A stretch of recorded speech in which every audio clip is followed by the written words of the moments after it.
교재 4131페이지에 나오는 한쪽 가로 2번 지혜를 얻는 자의 결과에 대해서 공부하려고 합니다.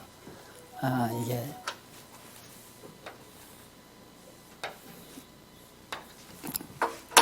지혜를 얻는 자의 결과. 그동안 우리는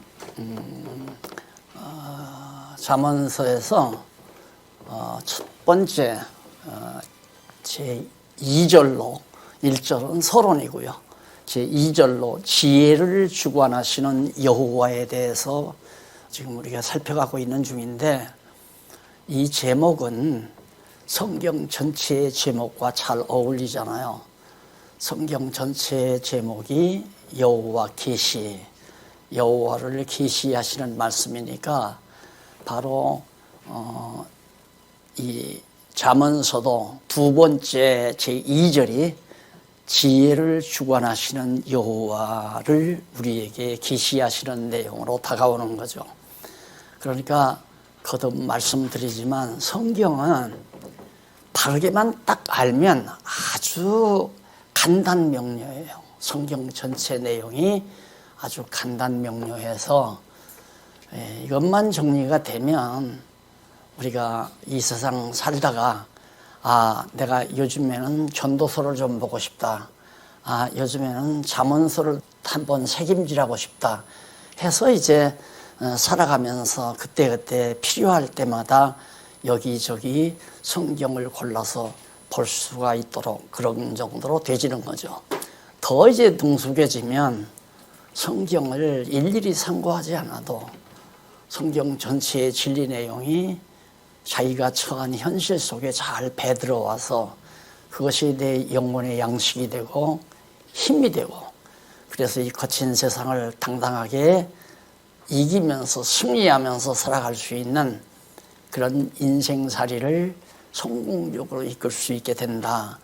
이런 진리가 바로 성경이라고 볼 수 있습니다. 지금 우리가 이 1장 7절로부터 9장까지가 하나님께서 지혜를 주관하신다. 여호와께서. 그러니까 당신이 누구냐? 내가 지혜를 주관하는 자다. 그 이유가 뭐냐?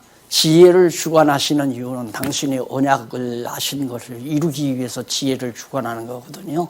그러니까 우리들도 지혜를 얻어서 우리가 지혜를 잘 지키고 그러라는 의미가 아니에요.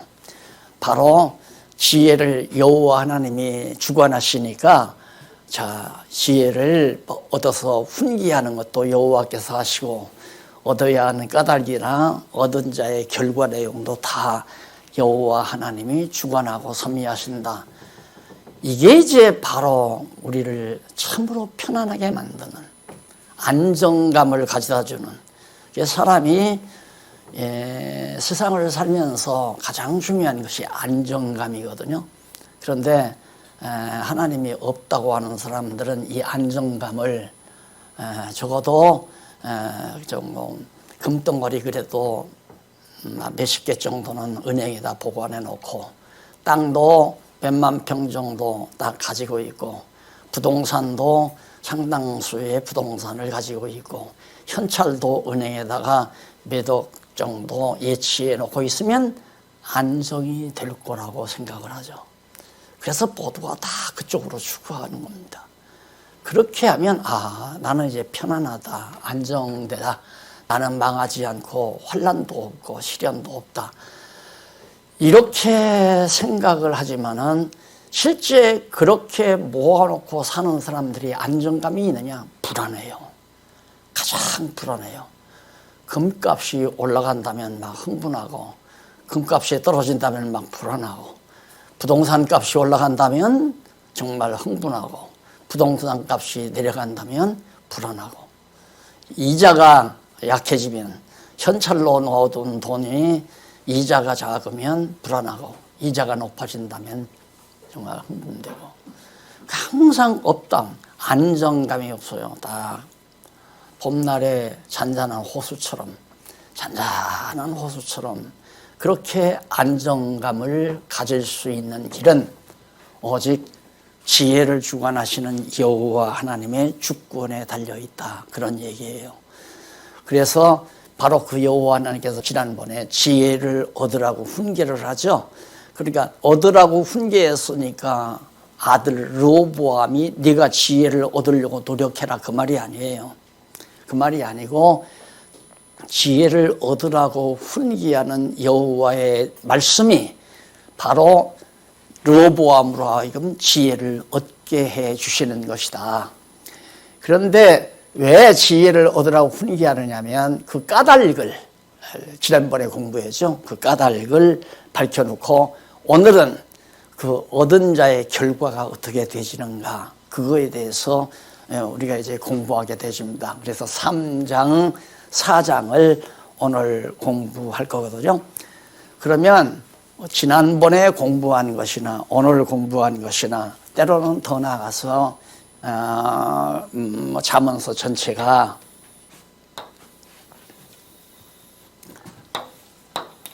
이게 구약이죠. 이게 구약, 예수님이니까 예수께서 오신 때까지 구약인데 여기 이제 아브라함이 있잖아요. 아브라함에게 하나님께서 언약을 하시고 언약대로 다윗 시대에 이제 완전히 성취했잖아요. 다윗 시대까지 성취해서 다스리게 했단 말입니다. 다스리게 하는데 그 가운데서 이제 다윗의 아들 솔로몬이 왕이 되고 그 아들 여로보암이 왕이 되고 그 다음에 이제 포로 시대가 오고 자 그래서 지금 요 시기에 욥 시편 잠언 전도 아가서 시가서가 이 시대에 대부분 기록됐다고 그랬죠. 그 앞서 모세 시대에도 이제 욥기가 기록됐다고 하지만은 주로 이제 다윗에서 솔로몬 때까지 왜 아브라함에게 마지막 언약인 통치 언약이 완전히 다윗 때 와서 이루어졌고 그럼 다윗 때 와서 이루어졌다면 다윗에게 언약한 대로 다윗 왕위가 계속 견고하게 돼서 영원하리라고 하는 이 언약이 다윗에게 또 언약했잖아요. 네 왕위가 영원할 것이다. 네 왕위는 끊어지지 않는다 그 말이죠. 그러면 당연히 여호와께서 다윗에게 언약을 했으니까 다윗 왕통은 안 끊어지잖아요. 그런데 지금 여기 와서 위기를 맞은 거란 말입니다. 르호보암 때 와서 갑자기 솔로몬의 신복부와 여로보암이 반역을 해가지고 나라 통치 국명까지 나라 이름까지 이스라엘이라는 이름까지 가지고 북쪽 사마리아에다가 도읍을 정해서 나라를 세워버리는 거예요. 거기 10지파 반이 다 가버리고 겨우 남은 것은 유다지파 하나 남았단 말입니다. 그 유다지파는 다윗 지파니에요. 그래서 아브라함과 이삭과 야곱이 이제 유다에게 언약한 사실 있잖아요. 이게 굉장히 중요해요. 이것만 알면 구약은 다 한 거예요. 그냥 구약 전체가 다 이런 얘기예요. 그런데 그 핵심을 모르니까 배경을 모르니까 무슨 얘기인지를 모른다 그 말이에요. 가정사에 대한 내용을 잘 아는 가족들끼리 앉아서 하는 내용을 이웃집 사람들이 와서 못 듣습니다. 무슨 얘기인지를 모르니까. 가족들은 다 가정에서 일어난 가정사가 있어서 그 가정사 얘기를 하고 있기 때문에 힌트만 줘도 턱 다 알아듣지만은 이웃집 사람은 이제 이 가족들이 모여서 무슨 얘기를 하는지 모르는 거예요. 마찬가지로 이스라엘 민족, 유대 민족들은 자기네들의 역사를 알잖아요. 역사를 알고 지금 솔로몬도 잠언서를 전도서를 아가서를 쓰는 거고요. 다윗도 시서를 대부분 많이 기록을 했고요. 이래서 이 시서가 모두가 이스라엘 민족 역사를 배경 삼고 기록된 하나님의 말씀이기 때문에 너무너무 쉬운 거예요. 이것만 잘 알면. 그러면 오늘 여기도 지혜를 얻어야 하는 까닭도 지난번 이 구조를 가지고 설명을 드렸고요. 지혜를 얻은 자의 결과도 이 구도 안에서 다 납득이 가는 거예요. 그건 바로 이거예요. 그러니 얼마나 쉬워요. 그렇게 성경을 막 이렇게 다 늘어놓고 막 여기저기 그러니까 한국교회 지도자들이 성도들의 머리를 다 흐트러 놓은 거죠. 자기들의 머리가 정리가 안 되기 때문에 듣는 사람 머리도 흐트러 놓은 거예요. 정리를 못하고. 근데 이게 정리만 되면 아주 깔끔하고 아주 간단명료하고 분명하단 말입니다. 그래서 오늘 또 지난번 공부하듯이 지혜를 얻어야 하는 까닭을 공부하는 내용. 여기서 솔로몬이 여로보암에게 너 지혜를 얻어야 한다. 왜냐하면 바로 내 왕위는 하나님이 바로 너는 절대 지혜를 얻어가지고 일이 따라가면 안 된다. 여로보암 따라가 버리면 그건 하나님의 뜻이 아니다 이거죠. 하나님의 지혜는 벌써 우리 조상 야곱 때 야곱을 통해서 유다에게 내게서는 왕의 올이 떠나지 아니하고 또 치리자의 지파이가 네 발 사이에서 사라지지 않는다라고 언약한 그 언약의 말씀대로 역사가 진행돼서 유다 지파로부터 다윗이 출생해서 왕이 됐다. 그 말이에요. 지금 솔로몬이 하는 얘기가. 그러니 다윗 뒤를 이어서 내가 왕 되지 않았느냐. 이것도 하나님의 지혜가 드러난 것이다 이거예요. 하나님의 지혜라는 말은 여기다 작정된 뜻이라는 얘기거든요. 하나님의 작정하신 뜻. 그렇게 성경이 모두가 하나님의 작정하신 뜻을 드러낸 건데 성경을 깨달았다고 하는 것은 지혜를 얻었다는 얘기 아니에요. 그렇게 쉬운 거예요. 지혜를 얻었으면 야 여로보암아 너도 지혜를 얻어야 한다. 그 말은 뭐냐면 이걸로 알아야 된다 이 말이에요. 이걸 알아야. 알면 이쪽으로 안 따라갈 거 아니냐. 여로보암 배반자를 따라가지 않을 거 아니냐. 결국은 여기도 나오잖아요. 결국 그렇게 그 까닭 결국 여기도 나오고 악에서 떠날 거. 너 악에서 떠나. 여기 여로보암 따라가지 말고 여기서 떠나라. 너는 바로 다윗 왕가를 지키라 그 말이거든요. 그리고 여기도 보면 의인과 악인의 결국 여기 악인은 멸망하고 의인은 형통하다 이 말이에요. 결국 하나님의 정하신 지혜에 작정하신 뜻대로 이루어지는 거니까 그대로 형통할 거 아니냐. 자, 어떤 분들은 저한테 그래요. 죄송해요. 제 얘기라서 죄송하지만 참 목사님 대단하십니다. 뭐 이런 얘기하는 사람이 있더라고요. 왜 그러냐니까 어떻게 이런 소용돌이 속에서 그냥 마음의 안정을 찾고 목사님 하실 일만 그렇게 해갑니까? 또 직접 또 후배들이 저쪽에 있는 후배들이 나한테 묻더라고요. 목사님 왜 가만히 계십니까? 법에 호소도 하고 법에 고소도 왜 안 하십니까? 그래서 내가 빙긋이 웃었어요. 이유는 저는 제가 잘나고 제가 훌륭해서 그런 게 아닙니다. 어쨌든 하나님께서 지혜를 주어서 성경을 알고 보니까 고소한다고 해서 이기고 안 한다고 해서 이기는 게 아니더라고요. 왜?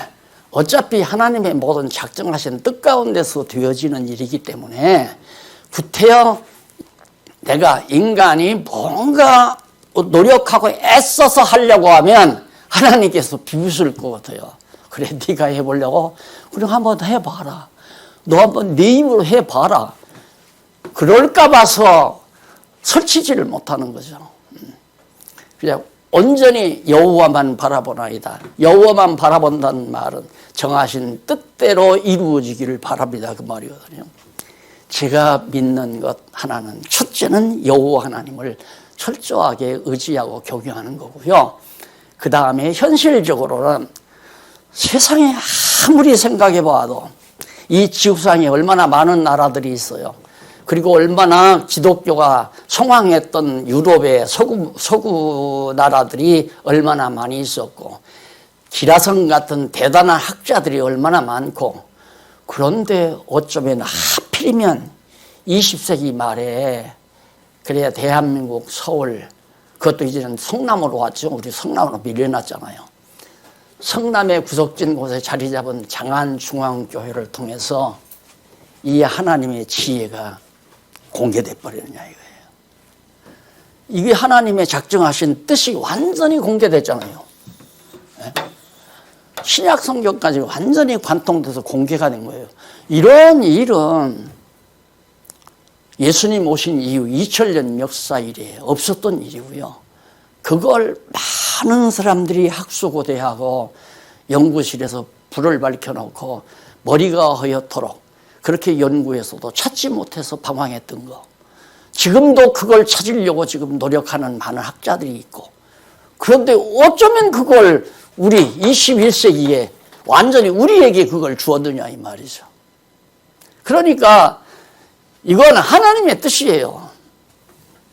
작정하신 뜻대로 다 이루시려고 지혜자로 오신 예수 그리스도를 바르게 깨닫고, 예수가 그리스도임을 바르게 깨닫고 성경을 통하여 그걸 지켜나간다면 우리를 방해할 수도 없고, 우리를 다른 길로 유혹할 수도 없고, 내가 유혹 안 당하려고 노력할 필요도 없어요.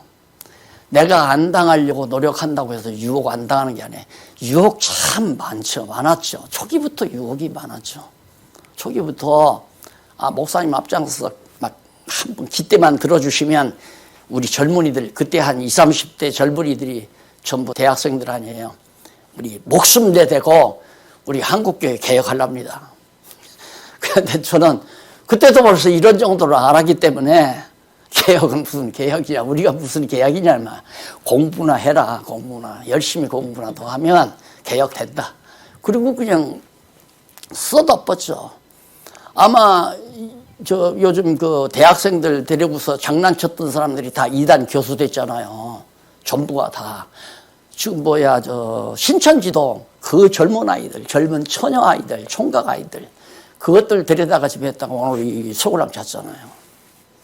그 사람들은 20, 30대는 물불 안 가리거든요. 옳다고만 하면 막 내댄단 말입니다. 좋지요. 목사님 기대만 들어주십시오. 우리가 막 하렵니다.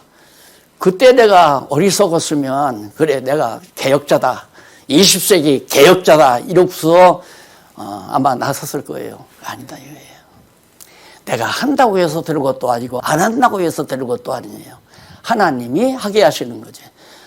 이런 놀라운 진리를 우리에게 주었다면 하나님이 우리에 대한 미래사가 있을 거 아니에요. 분명히 정해져 있다는 말입니다. 이걸 누가 방해해요? 못하게 할 사람도 없고 막아치울 사람도 없고, 하나님의 정하신 뜻대로 반드시 된다는 얘기죠. 그거 있으니까 그냥 안정감을 가지는 거죠. 편안하게 안정감을 가지고. 그저 뭔가 내가 계획을 짜가지고 이렇게 저렇게 하려고 노력하는 것이 아니라, 솔로몬이 지금 르호보암에게 하는 말도 하나님께서 이렇게 지킬 거야 우리 다윗 왕가를. 그러니까 너 이리로 가지 마, 그 말이에요. 한마디로 말하면. 잠언서라고 하는 말을 한마디로 끌으라면 일로로 가지 말고 너 여기 가만히 왕통 지켜라, 그 말이에요. 그게 잠언서예요. 얼마나 간단해요. 오늘 마증가만 지금까지 확인해 볼까요? 결과, 얻은 자의 결과. 여기 나오잖아요. 결과가 다. 의인은 형통할 거고 악인은 결국은 망한다. 이거 결과 나오잖아요. 그러니까 이걸 성경을 하나하나 읽고 주석을 하고 그것을 또 강의를 해석을 하려면 일일이 굉장히 복잡하잖아요. 자꾸 흐트러지는 것 같고. 큰 윤곽부터 알아놓고 그 다음 하나하나 정리해가면 쉽게 빠져나갈 수 있죠. 깔끔하게 정리될 수 있죠. 가정사도 마찬가지예요. 가정사도 내가 어떻게 노력한다고 해서 가대를 세워가지고 정말 자손만대의 길이길이 부귀영화를 누리고, 그게 사람 마음대로 되는 게 아니란 말입니다. 다 하나님의 정하신 뜻에 따라서 지혜의 말씀대로, 이 지혜의 말씀대로 다 이루어져 가는 거죠. 그래서 지혜를 얻으라는 거예요. 다시 말해 성경을 깨달으라. 하나님의 지혜를 풀어서 이렇게 창조하시고 섭리하시는 이 진리를 터득하라 이거예요. 지혜란 말은. 그러니까 지혜는 영원부터 영원까지 그 사이에서 바로 섭리되는 하나님의 시간세계의 역사 섭리에 대해서 총체적으로 아는 것이 지혜의 바탕이에요. 그게 그 지혜의 그 바탕을 가지고 이제 설명이 나가는 거죠. 자, 그러면 첫째로 여기 3장 1절로 10절은 지혜를 얻은 자에게 주시는 하나님의 은총에 대해서 설명을 합니다. 지혜를 얻은 자에게 대해서 하나님께서 은총을 베푸시는데 거기 9절로 10절 한번 보실까요? 9절로 10절에 보면 내 재물과 내 소산물로 처음 지은 열매로 여호와를 공경하라. 그리하면 내 창고가 가득히 차고 내 집들에 새 포도즙이 넘치리라 나오잖아요. 처음 익은 열매로 이제 여호와를 경외하라 그 말이죠. 자, 그러면 거기 이제 이쪽에 4134페이지 밑에서부터 네 번째 줄 중간에 보시면 우리말 본문은 우리말 성경이에요. 우리말 본문은 10절 중간에 그리하면, 그러니까 처음 익은 열매로 여호와를 경외하면 조건이 따라붙어요. 그리하면 어떻게 되느냐? 접사사를 붙여서 10절을 조건으로 번역했어요. 그렇게 하면 이제 내 여호와를 경외하는 것을 조건으로 해서 결국은 풍요로움을 누리게 한다는 그런 얘기거든요. 그러니까 이게 번역이 너무너무 잘못된 거예요. 그래서 그 그리하면이라고 하는 그 말이 거기 밑에서 두 번째 줄 끝부분에 왜란 말이 나오죠. 그리고 카이나 비슷한 얘기예요. 왜. 그러니까 히브리어로는 왜고 그다음 헬라어로는 카이라고 그러죠. 우리말로는 그리고라는 뜻이죠. 그리하면이라고 하는 조건 접속사가 조건문 접속사가 아니란 말입니다. 그런데 이걸 이런 방식으로 했다 이 말이야. 그 말은 뭐냐면 너 여기 여호와 하나님께서 너로 하여금 풍요를 누리게 아주 풍요롭게 살도록 해 줄 것이므로 그 말이에요. 줄 것이므로 여호와 하나님을 처음 열매 처음 딴 그걸 가지고 여호와를 경외해라. 이게 첫 열매라고 하는 것은 예수님을 상징하는 게 아니에요.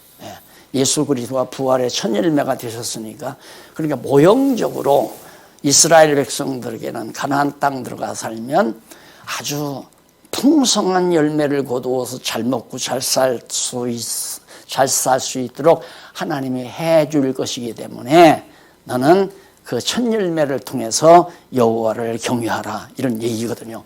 그러니까 일로로 가지 말고 너는 그대로 다윗 왕가를 지켜주시는 여호와 하나님을 잘 경외하고 살아라. 지금 그 얘기예요. 그게 하나님의 은총이 바로 너희 나라에 네가 이제 백성들을 다스릴 거니까 남쪽 유다 나라에 하나님께서 잘 보호해 줄 거다. 이제 그런 뜻으로 말씀한 거란 말입니다. 그 다음에 이제 3장 11절로부터 18절에 보면 징계 및 지혜의 가치와 지혜 얻은 자의 복에 대해서 얘기를 해요. 징계 및 지혜의 가치. 징계라고 하는 것은 그 말이에요. 이대로 가면 때릴 필요가 없죠. 하나님께서 안 때리지 않잖아요. 그러나 이쪽으로 가려면 하나님이 여기 때리잖아요. 이쪽으로 가니까 이건 때린다 이 말입니다. 그러니까 징계라고 하는 것은 하나님의 사랑의 표현이라 사랑이기 때문에 징계가 없는 아들은 아들이 아니다. 징계가 있는 자만이 아들이다 그 말이죠. 그래서 지난번에 내가 그 설명드리죠. 이렇게 가려면 때리고 이렇게 가려고 해도 때리고 왜? 돌아가서 이리 가라고. 돌아가서 이리 가라고. 그러니까 공연에 지혜가 있으면 맞을 짓을 안 하잖아요. 아이들을 길러봐도 영특한 놈은 매를 안 맞고 커요. 미련한 놈이 매를 맞고 크지. 분명히 아버지 호주머니를 뒤져서 용돈 가져다가 못된 짓 하게 되면 매 맞는다는 거 알아요. 근데 영특한 놈은 그걸 알거든요. 그러니까 안 해요.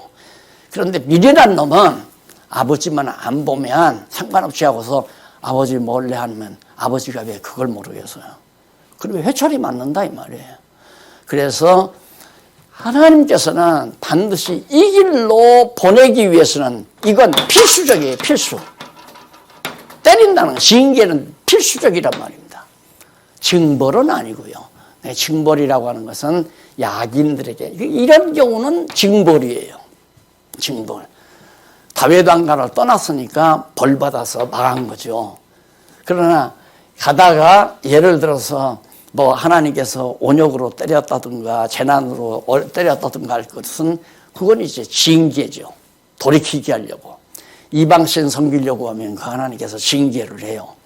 또 이방과 짝하려고 하면 징계를 하고, 그렇게 해서 하나님께서는 이 길을 통해서 가게 만드는 거다. 그러니 우리가 성경을 깨닫고 하나님께서 나를 당신의 백성으로 선택을 해서 결국은 예수 그리스도를 믿고 경외하고 살도록 했다는 것은 꼭 이 길로 가게 할 것 아니에요. 이 길로 해서 천국으로 보내려고. 악인들은 이 길로 가는 게 아니라 빗나가서 뭐 이 길로 가다가 결국 지옥으로 가게 하려고. 이게 최종적으로 이제 지옥의 형벌이 있는 거고요. 악인들은. 의인들은 틀림없이 천국으로 하나님이 인도해 가시기 때문에 구태여 인간적인 수단과 방법, 욕심, 탐악, 인간의 야망, 그런 것을 작용시킬 필요가 없는 거예요. 왜? 뜻대로 되는 게 아니니까. 내 계획대로 되는 게 아니니까. 그래서 하나님이 하게 하시는 것만 열심히 하는 게 지혜자다. 이게 되게 하시는 일을 열심히 하는 거.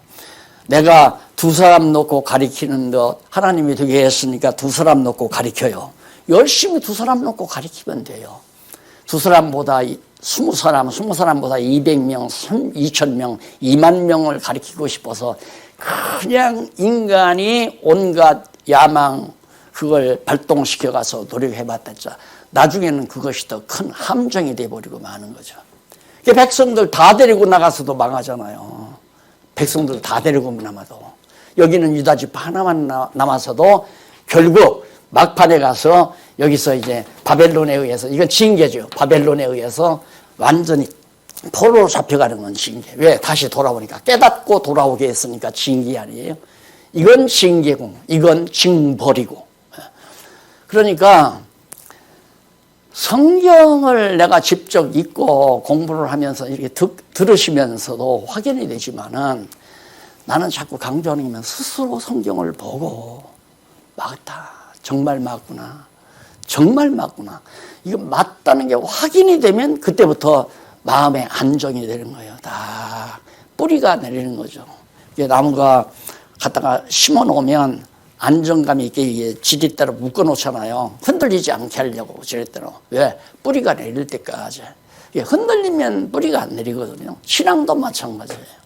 흔들림이 없이 딱 안정감이 있어야 쭉 깊은 고동뿌리가 뿌리가 뻗고 잔뿌리가 뻗으면서 견고하게 나무가 무성하게 자라잖아요.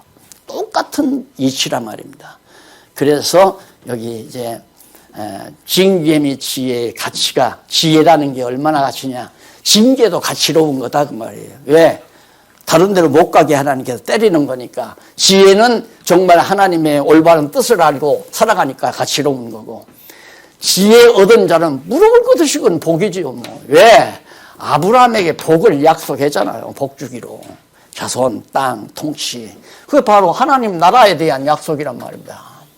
영원한 하나님 나라에 대한 약속. 자손, 땅, 통치에서 다윗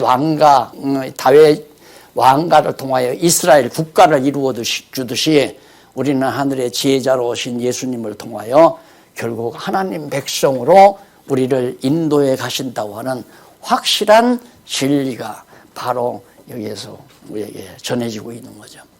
그 다음 이제 19절로부터 26절에 보면 지혜의 능력과 지혜 얻은 자의 복과 약속, 다 비슷한 얘기예요. 다 비슷한 얘기예요. 그러니까 지혜의 능력,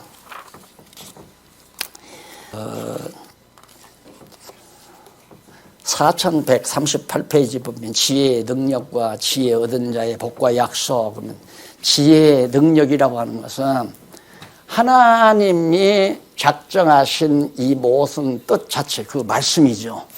말씀의 능력이 바로 말씀이 육신이 되어신 예수 그리스도의 능력이나 같은 거죠. 그러니까 저 말씀이 영원한 때 있었던 이 말씀이 육신을 입고 이 땅에 오신 것이 예수 그리스도란 말입니다. 하늘의 지혜자로 오셨잖아요. 근데 이분의 능력이 대단하다 이거죠. 결국 이분의 능력이 결국은 여기 와서 최종 승리를 거두잖아요. 예수 그리스도가 마지막 재림할 최종 승리를 거두시고 우리 하나님의 택한 백성들을 천국으로 다 안내해가는 대단한 능력을 가진 것이 지혜의 능력이란 말입니다. 그러니까 저 능력이라고 하는 것은 오늘 우리 안에 지혜가 머물러 있으면 그 지혜가 우리로 하여금 곁길로 가지 아니하고 올바로 가도록 인도해 가시는 것이다. 그래서 내가 시편 시가서 공부하기 전에도 이 말씀을 했죠. 이스라엘의 역사, 바로 에스라들의 에스더서까지의 역사, 창세기에서부터 에스더까지의 역사서, 이것이 시가서를 풀어가는 기본 바탕이고 또 선지서를 풀어가는 기본 바탕이기 때문에 역사서만 정확하게 깨닫고 나면 시가서나 선지서는 그냥 잘 읽으면 다 해석이 가능하게 돼 있어요. 해석이라고 하는 건 결국은 그거예요. 하나님의 정하신 뜻대로 지혜대로 이루어진다 그 말이에요. 하나님이 작정하신 모든 계획대로 다 이루어진다. 그게 바로 지혜의 결과란 말입니다. 그런데 이 지혜를 얻었다고 하면서 지혜의 말씀을 받았다고 하면서 자꾸 근심하고 걱정하고 욕심부리고 이렇게 돼야 되는데 왜 안 되나, 저렇게는 왜 안 되나, 야 빨리 돼야 되는데, 이런 생각은 지혜가 아니죠. 지혜가 절대 아니란 말입니다. 지혜는 아까도 말했지만 안정감을 줘요.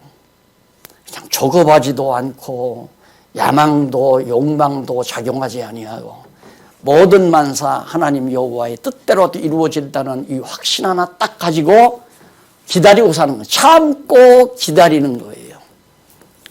아니 우리가 3년 후에는 아파트가 완성되는, 준공되는 아파트 당첨이 돼가지고 지금 남의 새 방을 살고 있어요. 3년 후에는 이사 간다는 마음 때문에 아파트 당첨된 후부터는 가족이 모두가 다 안정감이 있는 거예요. 조금만 고생하자. 조금만 더 참자. 이제 2년 남았다. 이제 1년 남고, 아이고 2달만 있으면 된다.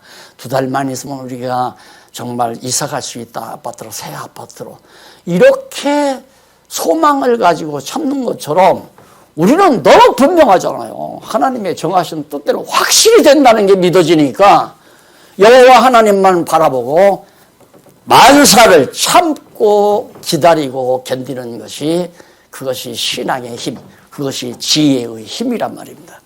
그래서 여기 지혜의 능력과 지혜 얻은 자의 복과 약속, 이거 복은 다 약속된 거고, 이 복은 약속의 내용이고, 복을 주시는 방법은 언약이에요. 언약, 약속. 복과 언약은 그냥 밀접한 관계가 있잖아요. 복은 내용이고 언약의 내용, 이건 방법이고, 복은 어떤 방법으로 주냐? 언약에서 준다 이 말이에요. 복은 언약의 내용이고, 복은 그 다음 방법은 언약이고, 이러니까 복과, 여기 복과 약속이라는 말, 언약이라는 말은 바로 이렇게 이런 내용의 복을 언약대로 이루시는 방법으로 주신다 그 말이에요. 그러니까 그만큼 지혜의 능력이 있다. 그래서 지혜 얻은 자가 반드시 약속된 언약된 복을 받게 되어 있다, 그런 뜻이죠. 그 다음 27절로 35절에 보면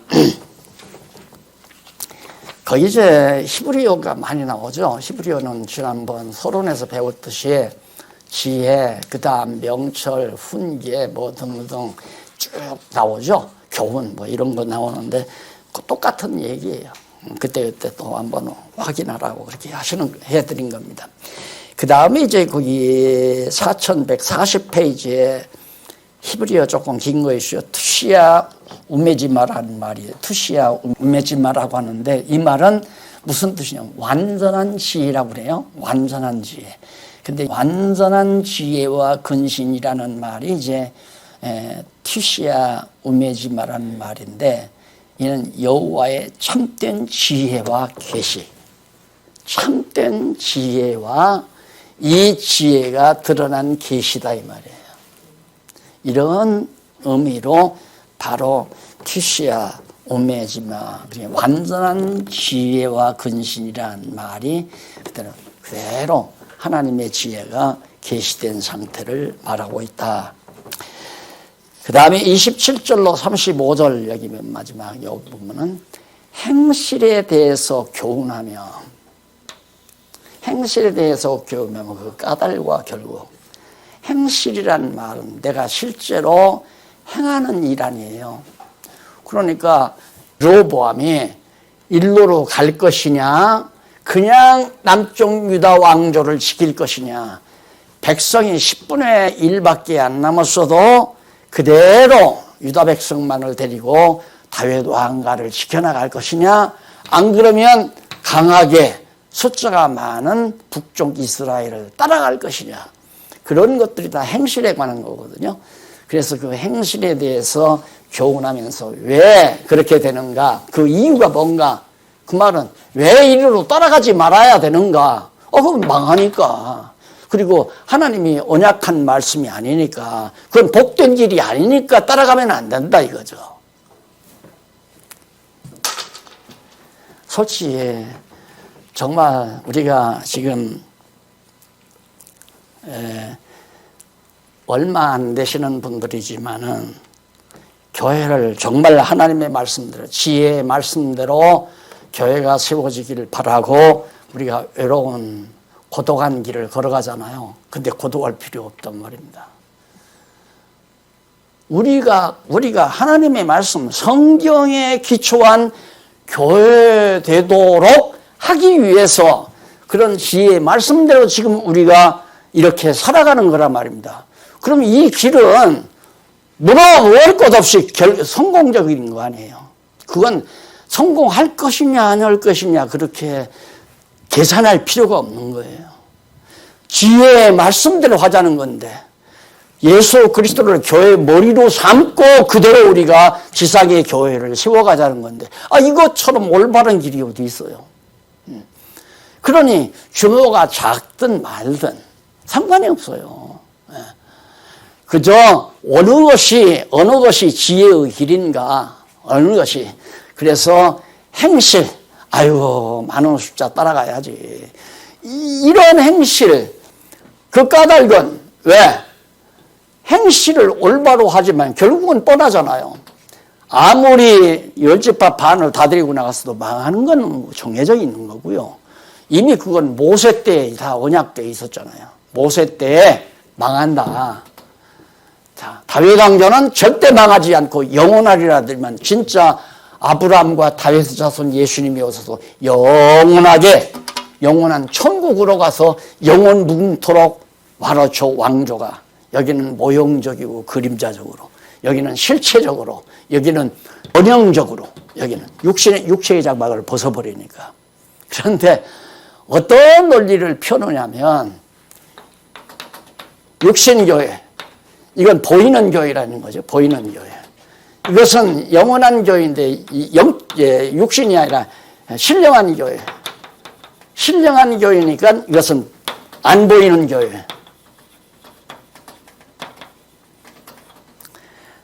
안 보이는 교회, 보이는 교회. 이게 이제 서구학자들이 만들어 놓은 아주 못된 그 학문책이란 말이에요. 신학책에. 그래가지고 보이는 교회는 목사가 다스리도록 지금 만들어 놓은 거 아니에요. 보이는 교회는 목사가 다스리도록. 보이지 않는 교회는 이때 가서 이제 예수님이 다스린다는 거죠. 그러면 이때 예수님이 세상 끝날까지 같이 한다고 약속을 했죠. 바로 성령으로 오셔서 세상 끝날까지 지상의 교회와 같이 한다고 했단 말입니다. 그러니까 당연히 이 지상에 있는, 아직 우리가 육신을 입고 이렇게 모여서 말씀을 배우고 하는 이런 지상의 교회를, 그게 실체적인 교회란 말입니다. 왜 실체냐? 육신을 가지고 있기 때문에 원형은 아니지만은 우리 육신 안에 거듭나고 중생한 영혼이 있잖아요.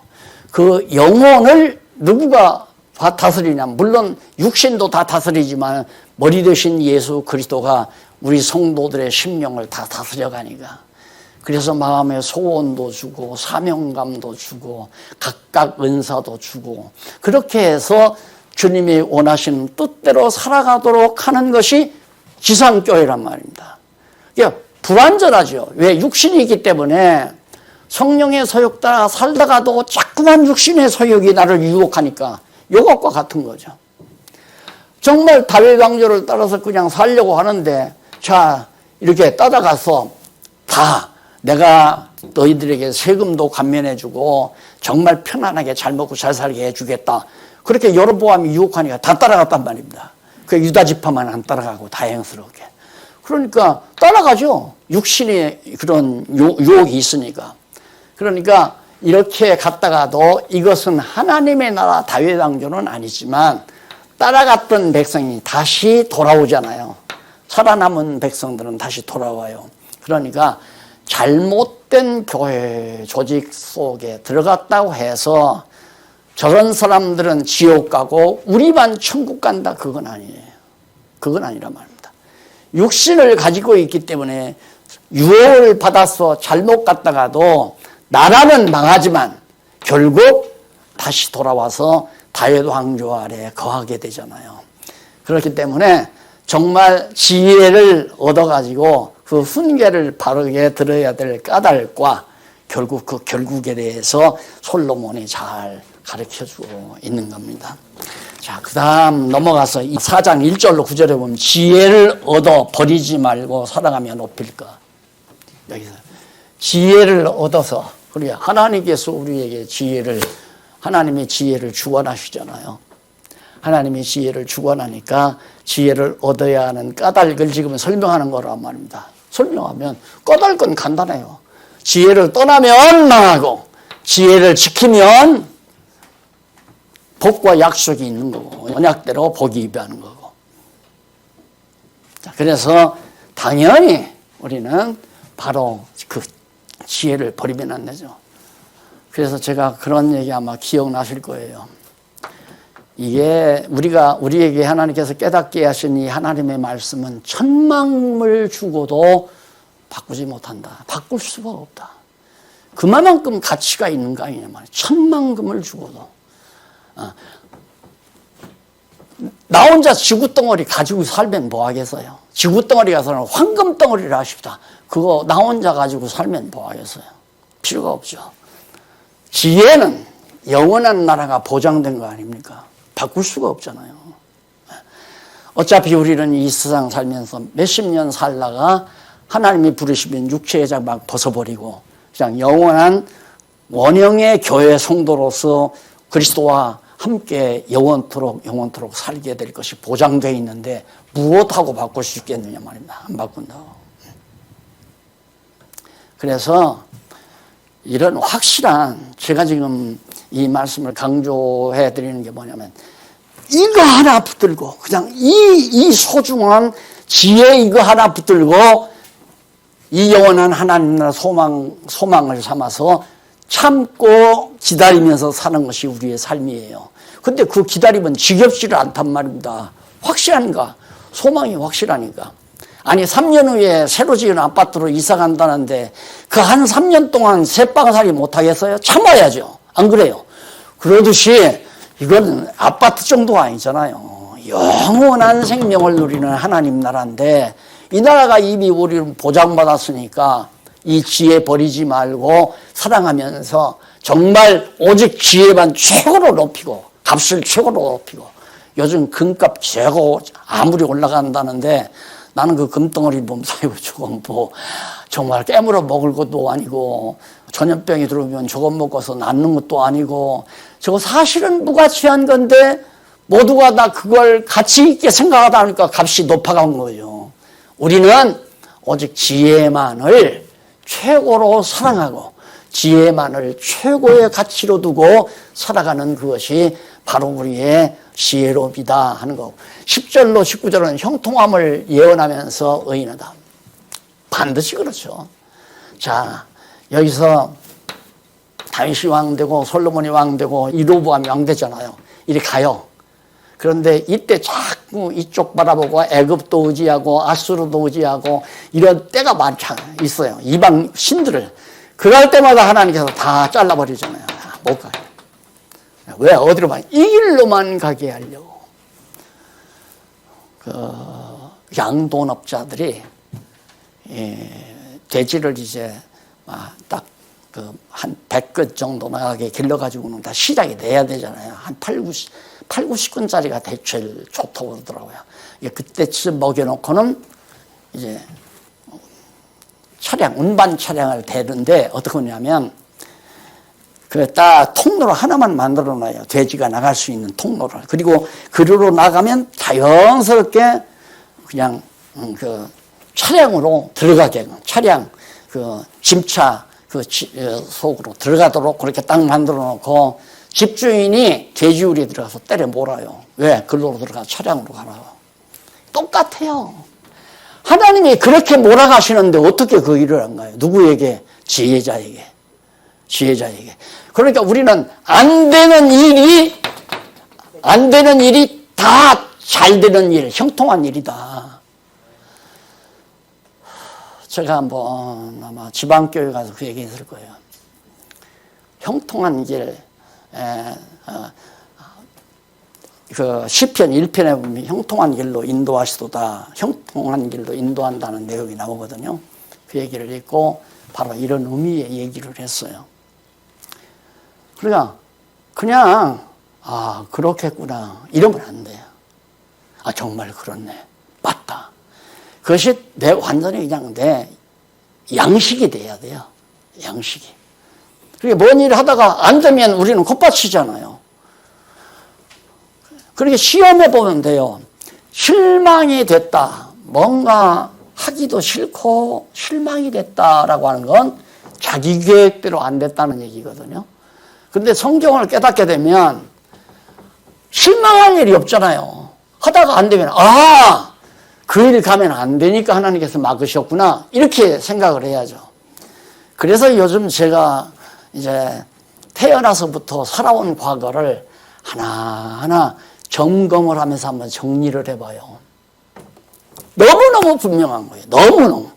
진짜 너무너무 분명해. 내가 출생해서 이제 이날까지 살아오면서 안 된 일이 전부 다 잘 된 일이다. 전부가 다 안 됐던 일들이.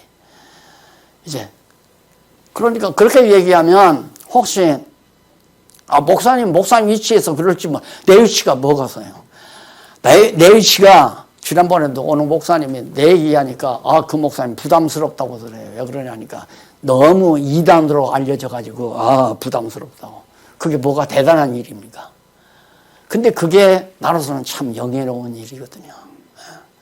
내가 그쯤 됐기 때문에 결국은 내가 허튼 장난을 안 하죠. 허튼 장난을 못하게 됐죠. 그대로 한국교회가 나를 인정해주고 막 모든 교회들이 또 받들어주고 이렇게 되면 나도 인간이기 때문에 건방질 수도 있고요. 오만방자할 수도 있고요. 나도 정말 교주의 한 사람으로서 행사를 할 수도 있고요. 이럴 수도 있죠.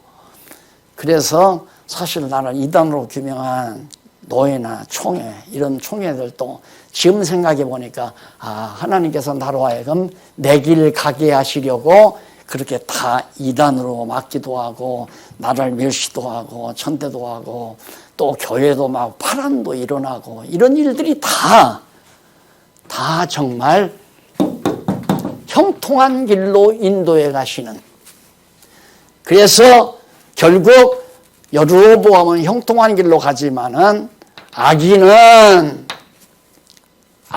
결국 망하게 되고 의인은 결국 형통한 길로 가서 흥하게 되고 이게 바로 지금 10절로부터 19절까지 나오는 말씀에 대한 요지예요.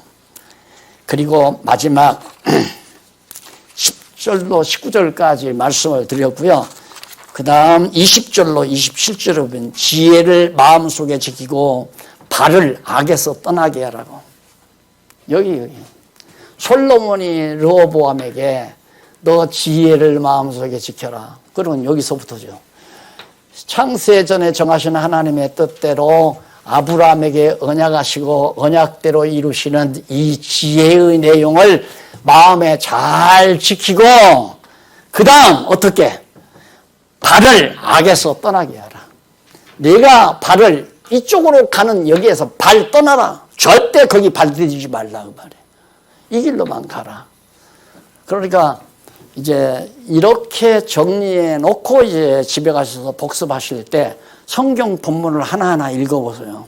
읽어보시면 지금 제가 설명한 내용 그대로예요. 그대로.